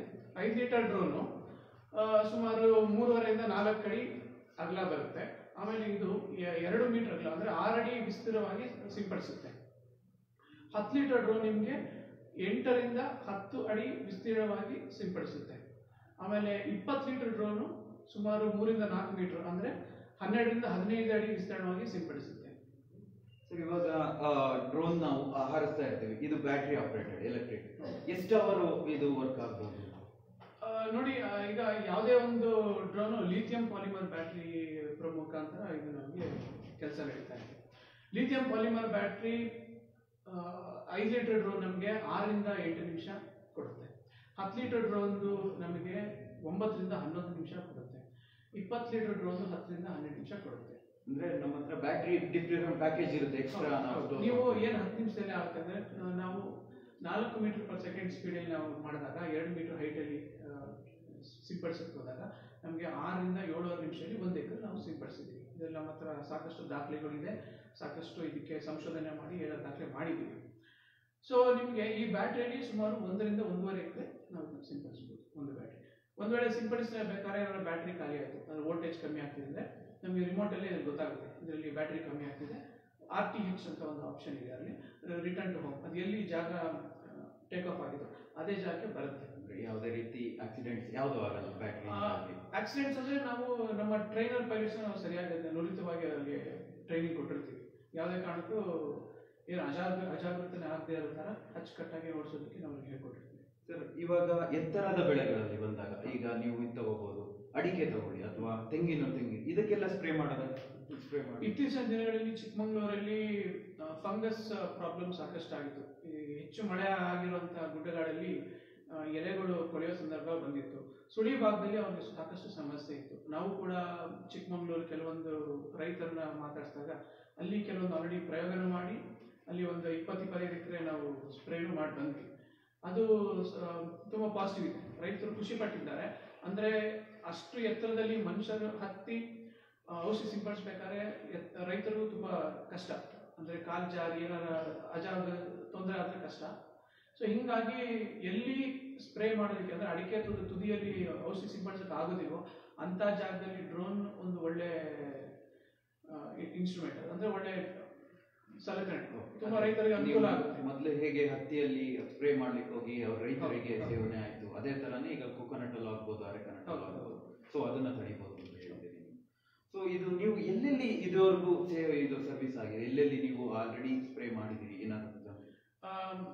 ಮೊದಲೆಲ್ಲ ನಾವು ಬೆಂಗಳೂರು ಗ್ರಾಮಾಂತರದಲ್ಲಿ ಫಸ್ಟ್ ಮೊದಲಿಗೆ ಕಾಲಿಫ್ಲವರ್ ಅಲ್ಲಿ ಮಾಡಿದ್ವಿ. ಕಾಲಿಫ್ಲವರ್ ಅಲ್ಲಿ ಬ್ಲ್ಯಾಕ್ ಡೈಮಂಡ್ ಮೊತ್ತ ಒಂದು ರೋಗ, ಅದೊಂದು ರೋಗ ಸಾಕಷ್ಟು ರೈತರಿಗೆ ಅದು ತುಂಬಾ ತಲೆನೋವಾಗಿದೆ. ಅಂತ ಜಾಗದಲ್ಲಿ ಫೋಲಿಯಾ ಸ್ಪ್ರೇ ಮುಖಾಂತರ ನಾವು ಡ್ರೋನ್ ಸ್ಪ್ರೇ ಮಾಡಿದ್ದೀವಿ. ಅದಲ್ಲದೆ ವರ್ತೂರಲ್ಲಿ ಇದು ರೇಷ್ಮೆ ಬೆಳೆಗೆ ಇನ್ಸೆಕ್ಟಿಸೈಡ್, ಅದು ಕೆಲವೊಂದು ಹುಳುಗಳು ಸುಳಿ ಎಲೆಗಳು ತಿಂತಾ ಇತ್ತು, ಅಂತ ಜಾಗದಲ್ಲಿ ಕೂಡ ನಾವು ಸ್ಪ್ರೇ ಮಾಡಿದ್ವಿ ವರ್ತೂರಲ್ಲಿ. ಆಮೇಲೆ ಸೇವಂತಿಗೆ ಹೂವು ಅದನ್ನು ಮಾಡಿದ್ದೀವಿ. ಆಮೇಲೆ ಕೋಲಾರದಲ್ಲಿ ಕೂಡ ಮಾಡಿದ್ದೀವಿ ಕಾಲಿಫ್ಲವರ್ಗೆ. ಆಮೇಲೆ ಚಿಕ್ಕಬಳ್ಳಾಪುರ ಜಿಲ್ಲೆಯಲ್ಲಿ ಜೋಳಕ್ಕೆ ಸೈನಿಕ ಹುಳ ಫಾಲ್ ಆರ್ಮಿ ವರ್ಮ್ ಸಾಕಷ್ಟು ಇತ್ತೀಚೆಗೆ ತುಂಬಾ ತೊಂದರೆ ಕೊಟ್ಟಿತ್ತು, ಅಂತ ಜಮೀನಲ್ಲೂ ಕೂಡ ನಾವು ಸ್ಪ್ರೇ ಮಾಡಿದ್ದೇವೆ. ಆಮೇಲೆ ಚಿಕ್ಕಮಗಳೂರಲ್ಲಿ ಅಡಿಕೆ ಗಿಡಕ್ಕೆ ಸಾಕಷ್ಟು ಸುಳಿ ಭಾಗದಲ್ಲಿ ತುಂಬಾ ತೊಂದರೆ ಆಗ್ತಿತ್ತು, ಎಲೆ ಎಲ್ಲ ಕೊಳಿತಾ ಇತ್ತು, ಅಲ್ಲಿನೂ ಕೂಡ ಇತ್ತೀಚೆಗೆ ನಾವು ಸಿಂಪಡಿಸಿ ಬಂದಿದ್ದೇವೆ. ಕೆಲವೊಂದು ಕಮೆಂಟ್ಸ್ ಬಂದಿದೆ. ನಿಮ್ಮಲ್ಲಿ ಈರುಳ್ಳಿ ಬೀಜ ಸಿಗುತ್ತಾ ಅಂತ ಎನ್ ಗೌಡ ಅವರು ಹೇಳಿದ್ದಾರೆ. ಸರ್, ಅಗ್ರಿಪ್ಲೆಕ್ಸ್ ಅಲ್ಲಿ ಸಿಗುತ್ತೆ. ಈ ದಿನ ನಾವು ಮುಖ್ಯವಾಗಿ ಅಗ್ರಿಕಲ್ಚರ್ ಡ್ರೋನ್ ಬಗ್ಗೆ ಮಾತಾಡ್ತಾ ಇದ್ದೀವಿ. ನೀವು ನಮ್ಮ ಅಗ್ರಿಪ್ಲೆಕ್ಸ್ ಟೋಲ್ ಫ್ರೀ ನಂಬರ್ ಆದ 08061116333 ಈ ನಂಬರ್ಗೆ ಕರೆ ಮಾಡಬಹುದು. ಅಭಿಷೇಕ್ ಅವರು ಹೇಳಿದ್ದಾರೆ ನೈಸ್ ಟೆಕ್ನಾಲಜಿ ಅಂತ. ಹೌದು, ನನಗೂ ಸಹ ಇವಾಗ ಹಾಗೆ ಅನಿಸ್ತಾ ಇದೆ. ತುಂಬಾ ಒಳ್ಳೆಯ ಟೆಕ್ನಾಲಜಿ, ಹೊಸ ಟೆಕ್ನಾಲಜಿನ ನಾವು ಎಲ್ಲ ಟೆಕ್ನಾಲಜಿ ಬೇರೆ ಕಡೆ ನೋಡ್ತೇವೆ, ಬೇರೆ ಮೊಬೈಲ್ ಅಲ್ಲಿ ನೋಡ್ತೀವಿ ಹೊಸ ಹೊಸ ಟೆಕ್ನಾಲಜಿ. ಕೃಷಿಯಲ್ಲಿ ಸ್ವಲ್ಪ ಟೆಕ್ನಾಲಜಿಲಿ ಹಿಂದೆ ಇದೆ. ಬಟ್ ಇದೆಲ್ಲ ನೋಡುವಾಗ ಏನನ್ಸುತ್ತೆ ಅಂದ್ರೆ ನಾವು ಯಾವುದಕ್ಕೂ ಕಡಿಮೆ ಇಲ್ಲ ಕೃಷಿ ಕ್ಷೇತ್ರದಲ್ಲಿ. ಕೃಷಿ ಕ್ಷೇತ್ರದಲ್ಲೂ ಸಹ ಟೆಕ್ನಾಲಜಿಗೆ ತುಂಬಾನೇ ಬೇಡಿಕೆ ಇದೆ ಅಂತ ನನಗೆ ಈಗ ಅನಿಸ್ತಾ ಇದೆ. ನಂತರ ಇನ್ನ ಶಿವ ಅವರು ಹೇಳಿದರೆ ಕೇಳ್ತಾ ಇದ್ದಾರೆ question, can we use all types of chemicals, ಅಂದ್ರೆ ಎಲ್ಲಾ ತರಹದ ಕೆಮಿಕಲ್ಸ್ ಈ ಡ್ರೋನ್ ಅಲ್ಲಿ ಸ್ಪ್ರೇ ಮಾಡಬಹುದಾ ಅಂತ ಕೇಳ್ತಾ ಇದ್ದಾರೆ. ಇಲ್ಲಿ ನೋಡಿ, ದ್ರವ ರೂಪದ ರಾಸಾಯನಿಕಗಳಲ್ಲಿ ದ್ರವ ರೂಪದಲ್ಲಿದ್ರೆ ನಮ್ಮಲ್ಲಿ ನಾಜಲ್ ಇಂದ ಚೆನ್ನಾಗಿ ಸಿಂಪಡಿಸಬಹುದು. ಈ ಪೌಡರ್ಸ್ ಇವೆಲ್ಲ ಪೌಡರ್ ಅಂದ್ರೆ ಅದಕ್ಕೆ ಸಮಾನಾರ್ಥಕವಾದ ಪ್ರಾಡಕ್ಟ್ಸ್ ಯಾವ್ದು ಮಾರ್ಕೆಟ್ ಇದ್ರೆ ಅದು ಮಾಡೋದಕ್ಕೆ ಅನುಕೂಲ ಆಗುತ್ತೆ. ಪೌಡರ್ ಮಾಡ್ಬೇಕಂದ್ರೆ ಅದಕ್ಕಾಗಿ ಸಪರೇಟ್ ಸ್ಪ್ರೇಯರ್ ಇದೆ, ಅದನ್ನ ನಾವು ಅದ್ರ ಮೇಲೆ ಕೆಲವೊಂದು ಸಂಶೋಧನೆ ನಡೆಸ್ತಾ ಇದ್ದೀವಿ. ಆಮೇಲೆ ಇದಕ್ಕೆ ರಾಸಾಯನಿಕ ನೀರಿನ ಪದಾರ್ಥ ಇದ್ರೆ ನೀರಲ್ಲಿ ಚೆನ್ನಾಗಿ ಅದು ಕರಗುತ್ತೆ, ಆಮೇಲೆ ಗಿಡಕ್ಕೆ ಬಿದ್ದರೆ ಅದು ಹೀರ್ಕೊಳ್ಳೋಕೆ ಅನುಕೂಲ ಆಗುತ್ತೆ. ಈಗ ಮಾಮೂಲಿ ಸ್ಪ್ರೇಯರ್ ಇದೆಯಲ್ಲ, ಅದಕ್ಕೆ ಮತ್ತೆ ಇದರಲ್ಲಿ ಬೀಳುವಂತ ಹನಿಗೆ ಏನಾದ್ರೂ ವ್ಯತ್ಯಾಸ ಇದೆಯಾ? ನೋಡಿ, ನ್ಯಾಪ್ಯಾಕ್ ಸ್ಪ್ರೇಯರ್ ಅಲ್ಲಿ ನಿಮಗೆ ಹೆಚ್ಚು ನೀರು ಬೇಕು. ಇಟ್ಸ್ ಹೈ ವಾಲ್ಯೂಮ್ ಸ್ಪ್ರೇ ಅಂತ ಕರೀತಾರೆ. ನಮ್ಮ ಡ್ರೋನ್ ಅಲ್ಲಿ ಯೂಸ್ ಮಾಡೋದು ಅಲ್ಟ್ರಾ ಲೋ ವಾಲ್ಯೂಮ್ ನಾಸಲ್ ಅಂತ ಕರಿತೀವಿ. ಇದರಲ್ಲಿ ನಮಗೆ ನೀರು ಕಡಿಮೆ. ಯಾಕೆ ಅಂತ ಹೇಳಿದ್ರೆ ನಾವು ಪ್ರೆಷರ್ಗೆ ಪಂಪ್ ಸ್ಪ್ರೇ ಮಾಡೋದ್ರಿಂದ ಏನಾಗುತ್ತೆ, ನೀರಿನ ಪದಾರ್ಥ, ಹನಿಗಳ ಪದಾರ್ಥ ಸುಮಾರು ನಿಮಗೆ 90ರಿಂದ 150-170 ಮೈಕ್ರಾನ್ ಗಾತ್ರದಲ್ಲಿ ಬರುತ್ತೆ. ಅದೇ ನೀವು ನ್ಯಾಪ್ಯಾಕ್ ಸ್ಪ್ರೇಯರ್ ನೀವು ಇತ್ತೀಚೆಗೆ ರೆಗ್ಯುಲರ್ ಆಗಿ ಏನು ಸ್ಪ್ರೇ ಮಾಡ್ತೀವಿ ಅದರಲ್ಲಿ ಏನಾಗುತ್ತೆ, ನಿಮಗೆ 350ರಿಂದ 450 ಮೈಕ್ರಾನ್ ಬರುತ್ತೆ. ಒಂದು ಮೈಕ್ರಾನ್ ಉದಾಹರಣೆಗೆ 4 ಕೂದಲು ಸೇರಿಸಿ ನಮಗೆ 10 ಮೈಕ್ರಾನ್ ಗಾತ್ರ ಬರುತ್ತೆ. ಸೊ ನಿಮಗೆ 20 ಕೂದಲು ಜೊತೆಗೆ ಹಿಡಿದಾಗ ನಿಮ್ಗೆ ಏನು ಗಾತ್ರ ಬರ್ತಲ್ಲ ಅದು ನಿಮ್ಗೆ ರೆಗ್ಯುಲರ್ ನ್ಯಾಪ್ಯಾಕ್ ಸ್ಪ್ರೇಯರ್ ಬರ್ತಿರೋದು. 4 ಕೂದಲು ಎಳೆಯಷ್ಟು ಹನಿ, ಚಿಕ್ಕ ಹನಿ ನಮ್ಮ ಡ್ರೋನ್ ಸ್ಪ್ರೇಯರ್ ಅಲ್ಲಿ ಬರುತ್ತೆ. ಈ ಸ್ಪ್ರೇಯರ್ ಚಿಕ್ಕದ ಹನಿ ಚಿಕ್ಕಗಳು ಬಂದಾಗ ಏನಾಗುತ್ತೆ, ಎಲೆಯ ಮೇಲ್ಭಾಗದ ಪದರಗಳಲ್ಲಿ ಕೂತಾಗ ಅದು ನಿಮಗೆ ಗಿಡ ಎಳ್ಕೊಳ್ಳೋದಕ್ಕೆ, ಅಂಶಗಳು ಹೀರ್ಕೊಳ್ಳೋದಕ್ಕೆ ಅನುಕೂಲ ಆಗುತ್ತೆ. ಸೊ ಹಿಂಗಾಗಿ ನಮಗೆ ಕಡಿಮೆ ನೀರಲ್ಲಿ ಹೆಚ್ಚಿನ ಜಾಗವನ್ನು ನಾವು ಸಿಂಪಡಿಸಬಹುದು. ಉದಾಹರಣೆಗೆ ನಿಮಗೆ ಸೆಂಟೆಡ್, ನೀವು ಸೆಂಟ್ ಸ್ಪ್ರೇ ಮಾಡಿದಾಗ ನಿಮಗೆ ಒಂದು ಪ್ರೆಸ್ ಮಾಡಿದ್ರೆ ನಿಮಗೆ ಒಂದು ಹನಿನೂ ಬರೋದಿಲ್ಲ, ಬಟ್ ಅದು ನಿಮಗೆ ಸ್ಮೆಲ್ ಚೆನ್ನಾಗಿ ಬರುತ್ತೆ.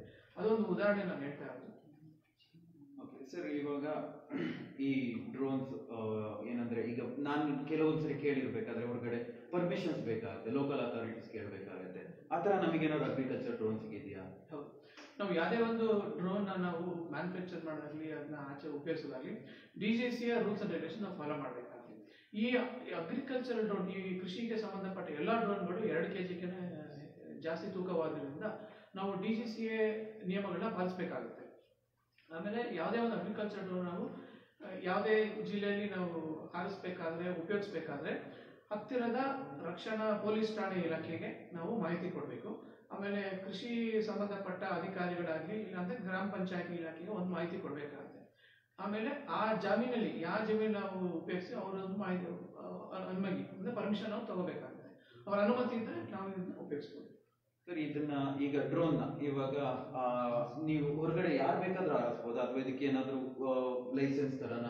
ಈ ಗಾಡಿ ಓಡಿಸ್ಬೇಕಾದ್ರೆ ಒಬ್ರಿಗೆ ಲೈಸೆನ್ಸ್ ಇರುತ್ತೆ, ಆ ತರ ಏನಾದ್ರು ಲೈಸೆನ್ಸ್ ಇರಬೇಕಾಗುತ್ತೆ? ಲೈಸೆನ್ಸ್ ಅಂದ್ರೆ ನಮ್ಗೆ ಏನಾಗುತ್ತೆ ಅಂದ್ರೆ ಈ ಡ್ರೋನ್ ನಾವು ಇದು ಆರಿಸುವಾಗ ನುರಿತ ತಜ್ಞರಾಗಿರ್ಬೇಕು. ಇದಕ್ಕೆ ಎಲ್ಲಾ ವಿಚಾರಗಳನ್ನ ನಾವು ಸಾಕಷ್ಟು ತಿಳ್ಕೊಂಡಿರ್ಬೇಕು. ಹೀಗಾಗಿ ಫ್ಲೈಟ್ ಟ್ರೈನಿಂಗ್ ಆರ್ಗನೈಸೇಷನ್ ಅಂತ ಇತ್ತೀಚೆಗೆ ಡ್ರೋನ್ ಅಂತಾನೆ ಸ್ಥಾಪನೆ ಆಗಿದೆ. ಅಲ್ಲಿ ನಾವು ಟ್ರೈನಿಂಗ್ ತಗೋಬೇಕಾಗುತ್ತೆ.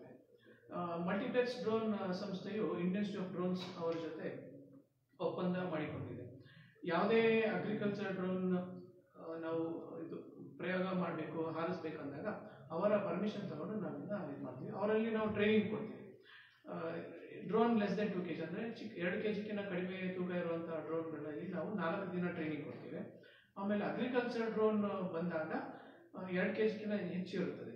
ಇಂಥ ಸಂದರ್ಭದಲ್ಲಿ ಅವ್ರಿಗೆ 15 ದಿನ ನಾವು ಅವ್ರಿಗೆ ಟ್ರೈನಿಂಗ್ ಕೊಡ್ತೀವಿ. ಅಂದರೆ ಡ್ರೋನ್ ಹೇಗೆ ಉಪಯೋಗಿಸ್ಬೇಕು ಅಂತ ಹೇಳ್ಕೊಡ್ತೀವಿ. ಅದಲ್ಲದೆ DGC ರೂಲ್ಸ್ ಆ್ಯಂಡ್ ರೆಗ್ಯುಲೇಷನ್ಸ್ ಏನು, ಆಮೇಲೆ ಔಷಧಿನಿ ಯಾವ ರೀತಿ ಅವ್ರಿಗೆ ನೀರಿನಲ್ಲಿ ಮಿಕ್ಸ್ ಮಾಡಿ ಸ್ಪ್ರೇ ಮಾಡಬೇಕು, ಯಾವ ಕಾನ್ಸಂಟ್ರೇಷನ್ ಸ್ಪ್ರೇ ಮಾಡಬೇಕು, 1 ಎಕರೆಗೆ ಎಷ್ಟು ನೀರು ಬೇಕು, ಔಷಧಿ ಎಷ್ಟು ಹಾಕಬೇಕು, ಅದೆಲ್ಲ ನಾವು ಇವ್ರಿಗೆ ಹೇಳ್ಕೊಡ್ತೀವಿ. ಆಮೇಲೆ ಕೆಲವೊಂದು ಗಿಡದ ರೋಗ ಲಕ್ಷಣಗಳು ಯಾವ ಥರ ಬರುತ್ತೆ ಅಂತ ಹೇಳ್ಕೊಡ್ಬೇಕು. ಈಗ ರೈತರು ಔಷಧಿ ಕೊಟ್ಟ ತಕ್ಷಣ ನಾವು ಏಕಾಏಕಿ ಸ್ಪ್ರೇ ಮಾಡಬಾರ್ದು. ಯಾಕಂದರೆ ಅದು ಒಳ್ಳೆಯದ ಸರಿನಾ, ಇದಕ್ಕಿಂತ ಒಳ್ಳೆ ಔಷಧಿ ಇದೆಯಲ್ಲ ಅಂತ ಕೆಲವೊಂದು ಸಲಹೆ ಕೊಡ್ತೀವಿ ಅವ್ರಿಗೆ. ಅಗ್ರಿಪ್ಲೆಕ್ಸ್ ಮುಖಾಂತರನೂ ನೀವು ಸಾಕಷ್ಟು ಮಾಹಿತಿ ಕೊಡ್ತಾ ಇರ್ತೀರಾ. ಹಿಂಗಾಗಿ ರೈತರಿಂದ ಸದುಪಯೋಗ ಮಾಡ್ಕೊಳ್ಳೋದು ಒಳ್ಳೆಯದು. ಓಕೆ, ಇವಾಗ ಡ್ರೋನ್ ಅಲ್ಲಿ ನಾನು ನೋಡಿದಾಗ ಈಗ ಡ್ರೋನ್ ಹಾರಬೇಕಾದ್ರೆ ಗಾಳಿ ತಳ್ಳುತ್ತೆ ಎಲ್ಲ ಕೆಳಗೆ. ಆ ಟೈಮಲ್ಲಿ ನಾವು ಹೂವು ಮತ್ತೆ ಹಣ್ಣಿನ ಟೈಮಲ್ಲಿ ಈಗ ಸಣ್ಣ ಹೂವು ಅಂತ ಅನ್ಕೊಳ್ಳಿ, ಫ್ಲವರಿಂಗ್ ಟೈಮಲ್ಲಿ ಈ ಹೂವು ಉದ್ರದ್ದು ಈ ಥರ ಏನಾದ್ರು ಪ್ರಾಬ್ಲಮ್ ಬರ್ಬೋದು? ಈಗ ನಾವು ಇತ್ತೀಚಿನ ದಿನಗಳಲ್ಲಿ ಕಳೆದ ಕೆಲವೊಂದು 2-3 ತಿಂಗಳ ಹಿಂಚೆ ಸೇವಂತಿಗೆ ಹೂಗಳನ್ನು ಮಾಡಿದ್ದೇವೆ. ಈಗ ಎಳೆ ಹೂಗಳಾಗ್ಲಿ ಬಲಿತ ಹೂಗಳಾಗ್ಲಿ ಯಾವ ಅಷ್ಟು ಬಿದ್ದಿಲ್ಲ. ಯಾಕಂದ್ರೆ ನಾವು ರೈತರು ಕೇಳಿ ನೋಡ್ತೀವಿ, ಸ್ವಾಮಿ ನಿಮ್ಮ ಜಮೀನಲ್ಲಿ ನಾವೀಗ ಸೇವಂತಿಗೆ ಗಿಡದಲ್ಲಿ ನಾವು ಸ್ಪ್ರೇ ಮಾಡಿದ್ದೀವಿ, ಏನಾದರೂ ಗಿಡಗಳು ಬಿದ್ವಾ, ತೊಂದರೆ ಆದ್ವಾ ಅಂತ ಕೇಳಿದ್ವಿ. ಆ ಥರ ಯಾವುದೇ ಥರ ಸಂದರ್ಭ ಬಂದಿಲ್ಲ. ತುಂಬಾ ಹಣ್ಣಾಗಿರೋದು ಕೆಲವೊಂದು ಬಿದ್ದಿದೆ ಅಷ್ಟೇ ಹೊರತು ಇದು ಯಾವ ಥರ ಬಿದ್ದಿಲ್ಲ. ಆಮೇಲೆ ಇನ್ನೊಂದು ಏನಂದ್ರೆ ಡ್ರೋನ್ ಫ್ಯಾನ್, ಈಗ ನಿಮಗೆ ಫ್ಯಾನ್ಗಳು ಜಾಸ್ತಿ ಗಾಳಿ ತಳ್ಳುತ್ತೆ ಕೆಳಗಡೆ. ಹಿಂಗಾಗಿ ಆ ಡ್ರೋನ್ ಕೆಳಗೆ ನಾವು ನಾಜಲ್ ಹಾಕಿರೋದ್ರಿಂದ ಯಾವುದೇ ತರ ಆಚೆ ಗಾಳಿ ಬರ್ತಾ ಇದ್ರು ಈ ಫ್ಯಾನ್ಗಳೇ ಆದಷ್ಟು ನೆಲಕ್ಕೆ ತಳ್ಳುತ್ತೆ. ಹಿಂಗಾಗಿ ಹನಿಗಳು ಪಕ್ಕದ ಜಮೀನಿಗೆ ಬೀಳೋದು, ಆಮೇಲೆ ತುಂಬಾ ಗಾಳಿ ಇದ್ರೆ ಸೈಡ್ಗೆ ಗಾಳಿ ಹೋಗುತ್ತೆ ಅಂತ ಹೇಳ್ತಾರೆ ಔಷಧಿ, ಆ ಥರ ಆಗೋದು ಕಡಿಮೆ ಇದೆ. ಓಕೆ, ನಾವು ಇಷ್ಟೋ ತನಕ ಲೈಕ್ ಅಡ್ವಾಂಟೇಜಸ್ ಅಂದ್ರೆ ಇದರಿಂದ ಉಪಯೋಗಗಳನ್ನ ನೋಡ್ಕೊಂಡು ಇದು ನನಗೆ ಕೇಳಿದಾಗ ಇದರಲ್ಲಿ ಏನಾದ್ರು ಲಿಮಿಟೇಷನ್ಸ್ ಇದೆಯಾ ಯೂಸಲ್ಲಿ, ಅಥವಾ ಏನಾದರೂ ಈಗ ನಾವು ಫ್ಲವರಿಂದ ಒಂದು ಕೇಳಿದ ಲಿಮಿಟೇಷನ್ ಅನ್ಕೊಂಡಿದ್ದೆ, ಬಟ್ ಓಕೆ ಬೇರೆ ಥರ ಏನಾದ್ರು ಪ್ರಾಬ್ಲಮ್ ಇಲ್ಲ. ಲಿಮಿಟೇಷನ್ ಅಂದ್ರೆ ದ್ರವ ರೂಪದ ಪದಾರ್ಥಗಳನ್ನ ನಾವು ನೀರಲ್ಲಿ ಮಿಕ್ಸ್ ಮಾಡಿ ಸ್ಪ್ರೇ ಮಾಡ್ಬೋದು.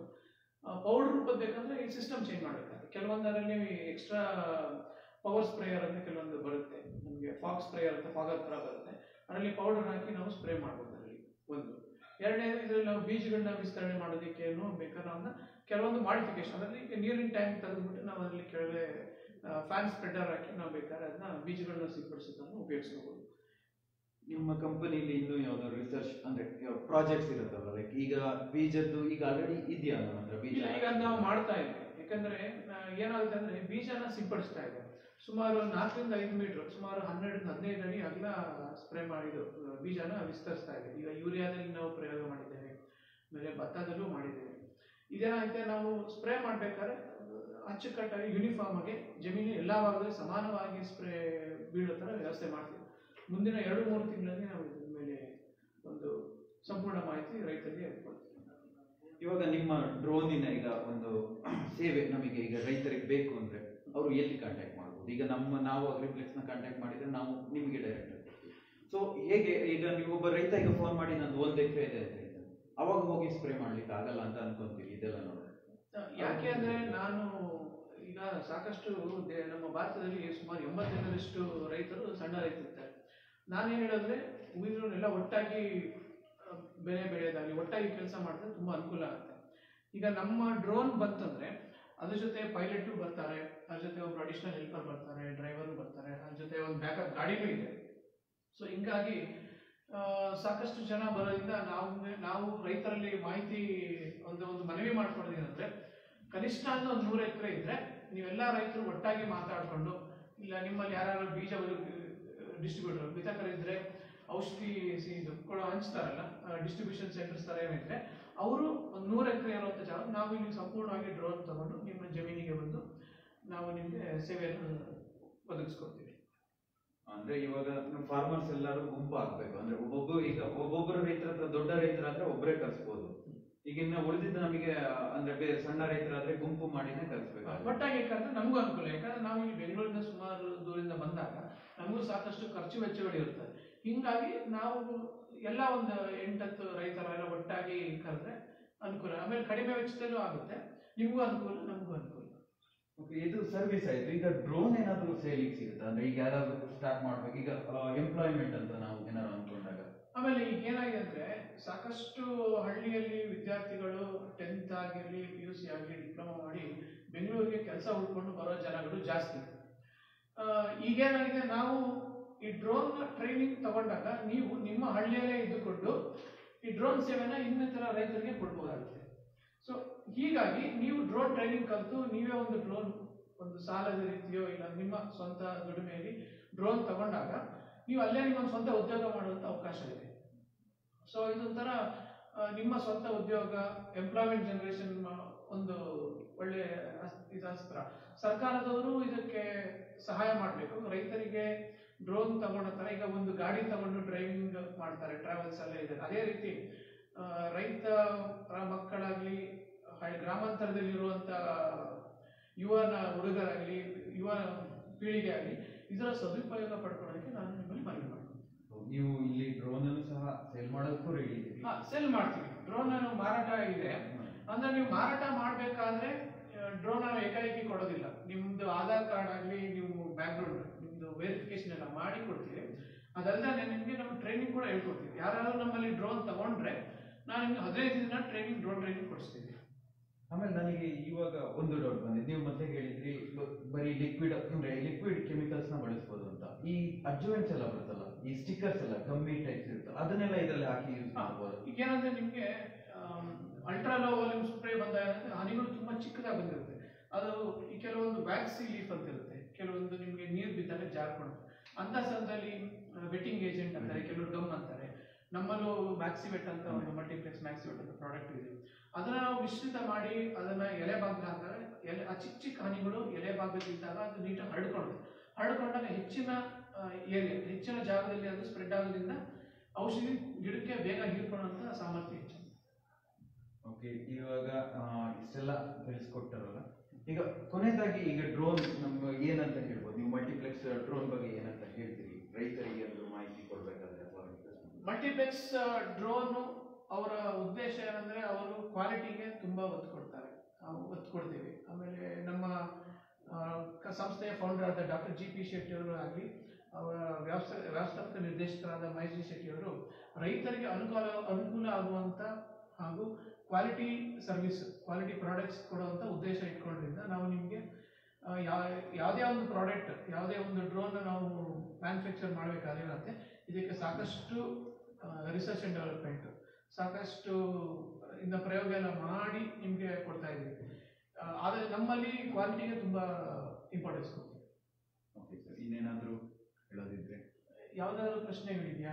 ಪ್ರಶ್ನೆಗಳು ನಮ್ಮ ಫೇಸ್ಬುಕ್ ಇಂದ ಯಾವ್ದಾದ್ರು ಪ್ರಶ್ನೆಗಳಿದ್ರೆ ನಾವೇನ್ ಮಾಡ್ತೀವಿ ಅಂದ್ರೆ ನಂತರ ಅಲ್ಲೇ ಕಮೆಂಟ್ ಅಲ್ಲಿ ನೀವು ಕೊಟ್ಟಿರೋ ಅಂತ ಆನ್ಸರ್ನ ನಾವು ಮಾಡ್ಕೊಂತ ಹೋಗ್ತೀವಿ. ಆಮೇಲೆ ಇನ್ನೊಂದು ನಮ್ಮಲ್ಲಿ 5 ಲೀಟರ್ ಡ್ರೋನ್ ಇದೆ, 10 ಲೀಟರ್ ಡ್ರೋನ್ ಇದೆ, ಆಮೇಲೆ 16 ಲೀಟರ್ ಡ್ರೋನ್ ಈಗ ಮಾಡ್ತಾ ಇದ್ದೀವಿ. ಯಾರಾದರೂ ಡ್ರೋನ್ ತಗೋಬೇಕಾದ್ರೆ ನಮ್ಮ ವೆಬ್ಸೈಟ್ ಇದೆ multiplexdrone.com. ಆಮೇಲೆ ಅಲ್ಲಿ ನೀವು ಬಂದು ಇದು ಏನಾದ್ರೆ ಮಾಹಿತಿ ಬೇಕಾದ್ರೆ ಅಲ್ಲೂ ನೀವು ಕಾಮೆಂಟ್ ಹಾಕ್ಬೋದು. ಆಮೇಲೆ ನಮ್ಮದು ಮೊಬೈಲ್ ನಂಬರ್ ಇದೆ 63629041 6362 9041. ಈ ನಂಬರ್ಗೆ ನೀವು ಕರೆ ಮಾಡ್ಬೋದು. ಅದಲ್ಲದೆ ನಮ್ಮ ಅಗ್ರಿಪ್ಲೆಕ್ಸ್ ಕಂಪ್ನಿಯವರು, ಇವ್ರಿಗೆ ಅಗ್ರಿಪ್ಲೆಕ್ಸ್ ಸಂಸ್ಥೆಯಲ್ಲೂ ಕೂಡ ನಿಮಗೆ ಹೆಲ್ಪ್ ಸೆಂಟರ್ ತರ ಇದೆ, ಅವ್ರು ಕಾಂಟ್ಯಾಕ್ಟ್ ಮಾಡಿದ್ರೆ ಅವ್ರು ನಮಗೆ ಹೇಳ್ತಾರೆ. ಸೊ ಓಕೆ, ಎಲ್ಲ ರೈತ ಬಾಂಧವರಲ್ಲಿ ಏನಂದ್ರೆ ಮನವಿ ಏನಂದ್ರೆ, ನಿಮಗೆ ಯಾವುದೇ ರೀತಿ ಪ್ರಶ್ನೆ ಇರ್ಬೋದು ಅಥವಾ ಯಾವುದೇ ರೀತಿ ಆಲೋಚನೆಗಳಿರ್ಬೋದು ಅಥವಾ ನಿಮಗೆ ಈ ಸೇವೆ ಬೇಕಾದಲ್ಲಿ ನೀವು ನಮ್ಮ ಅಗ್ರಿಪ್ಲೆಕ್ಸಿಗಾರು ಕರೆ ಮಾಡ್ಬೋದು ಅಥವಾ ಮಲ್ಟಿಪ್ಲೆಕ್ಸಿಗಾರು ಕರೆ ಮಾಡ್ಬೋದು. ನಿಮಗೆ ಇಷ್ಟು ನಾವು ಏನು ಮಾತಾಡಿದ್ವಿ, ಏನು ಚರ್ಚೆಯನ್ನು ನೋಡಿದ್ರೆ ನಿಮಗೆ ಇದರಿಂದ ಒಂದು ಈ ಕೃಷಿ ಚಟುವಟಿಕೆಗೆ ಒಂದು ವರದಾನನೇ ಅಂತಾನೆ ಹೇಳ್ಬೋದು. ಈ ಔಷಧಿ ಸಿಂಪಡಣೆಯಲ್ಲಿ ನಾವು ತಗೊಂಡಾಗ ಎಷ್ಟಂದ್ರೆ ನಾವು 10 ದಿನ ಹೊಡೆಯೋ ಔಷಧಿನ 1 ದಿನದಲ್ಲೇ ಮುಗಿಸುವಂಥದ್ದಿದೆ. ಮತ್ತೆ ನೀರಿನ ಉಪಯೋಗ ತುಂಬಾನೇ ಕಡಿಮೆ. ಮತ್ತೆ ನೀವು ಹೇಳ್ತಾ ಇದ್ರಿ ಅದು ಸ್ಪ್ರೆಡ್ ಆಗುತ್ತೆ. ನಾವು ತುಂಬಾನೇ ಕಡೆ ನೋಡ್ತಾ ಇದ್ದೆ, ಒಂದೊಂದು ಟೈಮ್ ಹೊಡೆದಾಗ ಎಲ್ಲ ಎಲೆಯಿಂದ ಹರಿದು ಹೋಗುತ್ತೆ, ಅಷ್ಟೆಲ್ಲ ವೇಸ್ಟ್ ಆಗುತ್ತೆ ಕೆಮಿಕಲ್. ಇದರಿಂದ ನಾವು ರೈತರು ಏನ್ ಮಾಡ್ಬೋದು, ಇದ್ರಲ್ಲಿ ಒಂದು ಯೋಚನೆ ಮಾಡಿದ್ರೆ ನಮಗೆ ಖರ್ಚು ಕಡಿಮೆ ಆಗುತ್ತೆ, ಕೆಮಿಕಲ್ ಕ್ವಾಂಟಿಟಿ ಈಗ ಸುಮ್ಮನೆ ಭೂಮಿಗೆ ಹರಿದೋಗೋದು ಅಥವಾ ತೊಳೆದೋಗುವಂಥದ್ದು ಅದನ್ನು ಸಹ ಉಳಿಸ್ಬೋದು. ಮತ್ತೆ ವೇಸ್ಟೇಜ್ ಕಡಿಮೆ ಆಗುತ್ತೆ. ಸುಮಾರು 15-20% ವೇಸ್ಟೇಜ್ ಆಗೋದು ಕಡಿಮೆ ಆಗ್ತಾ ಇದೆ. ಅಂದ್ರೆ ನಾವು ಹಾಕಿದ ಎಲ್ಲ ಔಷಧಿನೂ ಗಿಡಕ್ಕೆ ಅಚ್ಚುಕಟ್ಟಾಗಿ ಬೀಳುವಂತ ವಿಚಾರ ಇದೆ ಒಂದು. ಎರಡನೇದು, ನಾನು ರೈತರಲ್ಲಿ ಏನು ಮನವಿ ಮಾಡ್ಕೊಂತಂದ್ರೆ, ಹೊಸ ತಂತ್ರಜ್ಞಾನ ಕೆಲವೊಂದು ದೇಶಗಳಲ್ಲಿ ತುಂಬಾ ಅಚ್ಚುಕಟ್ಟಾಗಿ ಮಾಡ್ತಾ ಇದ್ದಾರೆ. ನಾನು ಭಾರತೀಯ ರೈತರಲ್ಲಿ ಮನವಿ ಮಾಡ್ಕೊಂಡ್ರೆ, ಹೆಚ್ಚಿನ ತಂತ್ರಜ್ಞಾನನ ಅಳವಡಿಸ್ಕೊಳ್ಳಿ, ಕಡಿಮೆ ವೆಚ್ಚದಲ್ಲಿ ಬೆಲೆ ಬೆಳೀರಿ, ಹಿಂಗಾಗಿ ನಿಮಗೂ ಆರ್ಥಿಕವಾಗಿ ಸಹಾಯ ಆಗುತ್ತೆ. ನಾವು ಇದರಿಂದ ನಮಗೆ ಕಡಿಮೆ ವೆಚ್ಚ, ನೋಡೋದಕ್ಕೆ ತುಂಬಾನೇ ಕಾಸ್ಟ್ಲಿ ಅನ್ಸ್ಬೋದು, ಓವರ್ ಆಲ್ ನೋಡಿದಾಗ ಇದು ಈಗೇನಾಗಿದೆ ಅಂದ್ರೆ, ಈ ಡ್ರೋನ್ಗಳು ಕೆಲವೊಂದು ಪಾರ್ಟ್ಸ್ಗಳು, ಕೆಲವೊಂದು ಯಂತ್ರೋಪಕರಣಗಳಲ್ಲಿ ನಾವು ಇದನ್ನ ಕೆಲವೊಂದು ಬೇರೆ ದೇಶಗಳ ಇಂಪೋರ್ಟ್ ಮಾಡ್ತೀವಿ. ಈಗ ನಮ್ಮಲ್ಲೇನೆ ಮಹೇಶ್ ಜಿ ಶೆಟ್ಟಿ ಅವರ ಮುಂದಾಳತ್ವದಲ್ಲಿ ನಾವು ಇಲ್ಲೇನೆ ಕೆಲವೊಂದು ಪಾರ್ಟ್ಸ್ಗಳನ್ನ ನಾವೇ ಮ್ಯಾನುಫ್ಯಾಕ್ಚರ್ ಮಾಡ್ತೀವಿ. ಹಿಂಗಾಗಿ ಇವರ ಕಾಸ್ಟ್ ನಾವು ಮುಂದಿನ ದಿನಗಳಲ್ಲಿ ಕಡಿಮೆ ಮಾಡೋಕ್ಕೆ ಇದೆ. ಅಂದ್ರೆ ಕ್ವಾಲಿಟಿ ಸರ್ವಿಸು ಯಾವುದೇ ಕಾರಣಕ್ಕೂ ನಾವು ಇದರಲ್ಲಿ ಯಾವುದೇ ತರ ಕಾಂಪ್ರಮೈಸ್ ಏನು ಮಾಡ್ತಾ ಇಲ್ಲ. ಒಳ್ಳೆ ಕ್ವಾಲಿಟಿ ಸರ್ವಿಸ್ ನಾವು ರೈತರಿಗೆ ಒದಗಿಸಿಕೊಡುವಂತ ಪಣ ತೊಟ್ಟಿದ್ದೇವೆ. ಓಕೆ ಸರ್, ಈ ಸೇವೆಯನ್ನ ನಾನು ಎಲ್ಲ ರೈತರಿಗೆ ಉಪಯೋಗಿಸ್ಕೊಳ್ಳಿ ಅಂತ ಹೇಳ್ತಾ ಇವತ್ತಿನ ಲೈವ್ ಕಾರ್ಯಕ್ರಮವನ್ನು ನಾವು ಮುಗಿಸ್ತೀವಿ. ಧನ್ಯವಾದ. ನಮಸ್ಕಾರ.